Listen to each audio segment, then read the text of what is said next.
Bonjour, je m'appelle Mauricio Ferrara, je travaille à Infodrug depuis 2001 où j'exerce une fonction de psychologue.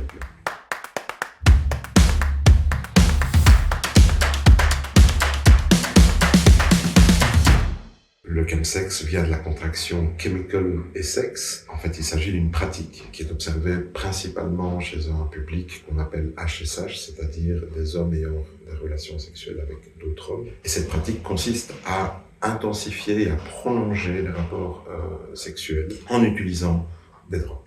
Ces drogues sont appelées chems et les plus utilisées sont le GHB et les amphétamines. Ces chems sont prises de façon volontaire. Il n'y a pas de soumission chimique, c'est-à-dire que les risques sont pris en connaissance de cause. Et bien entendu, le consentement devient un peu abstrait puisque les effets des substances sont assez puissants. Le public qui est rencontré est très peu homogène. Il y a des jeunes, il y a des moins jeunes, il y a des gens qui travaillent, il y a des gens qui ne travaillent pas. On a vraiment un public qui ne partage pas grand-chose, sauf que souvent, ce public est seul et ils ont vraiment une difficulté à se projeter. Leur vie se déroule un peu comme si l'avenir n'existait pas. Non, le chemsex ne crée pas l'isolement, c'est plutôt l'isolement qui va amener la personne à pratiquer de plus en plus. Il faut savoir que le chemsex peut se pratiquer seul, mais il se pratique aussi, surtout, en groupe.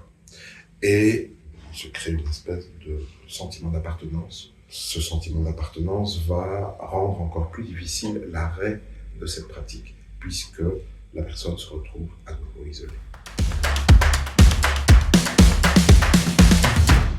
Il ne faut pas confondre chemsex et usage sexualisé des drogues. Le chemsex, en fait, c'est un fait social qui est observé chez un groupe de personnes, les HSH. On peut voir aussi le chemsex comme une forme de réponse communautaire face à finalement une certaine discrimination qui est créée par le modèle de la famille nucléaire, papa, maman, enfant sous le même toit. C'est le modèle qui s'impose et il n'y a effectivement pas ou peu d'alternatives.